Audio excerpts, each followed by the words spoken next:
এটা জানো তো আজকাল রোজকারের সিন হয়ে গেছে। যখনই আমি রান্নাঘরে আসি রাত্রেবেলা, তখনই ও এইভাবে স্ল্যাপে বসার জিদ করে। আর আমিও বুদ্ধি করে ওকে আজকাল মুড়ি দিয়ে বসিয়ে রাখি, যাতে ও কিছু জিনিসপত্র নষ্ট না করে আর আমি ঝটপট কাজগুলো শেষ করে নিতে পারি।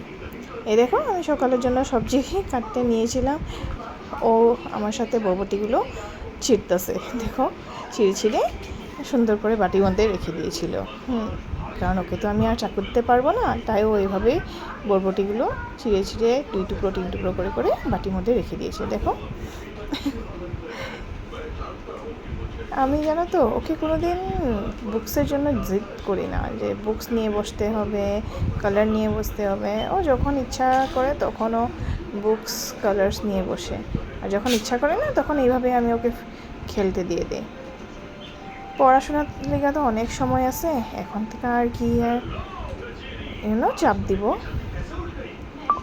যা শেখার আছে নিজে নিজে শিখবে, তাই না? নাকি কিছু ভুল বললাম? জানিও তো আমাকে। টাটা, সবাই ভালো থাকো, সুস্থ থাকো।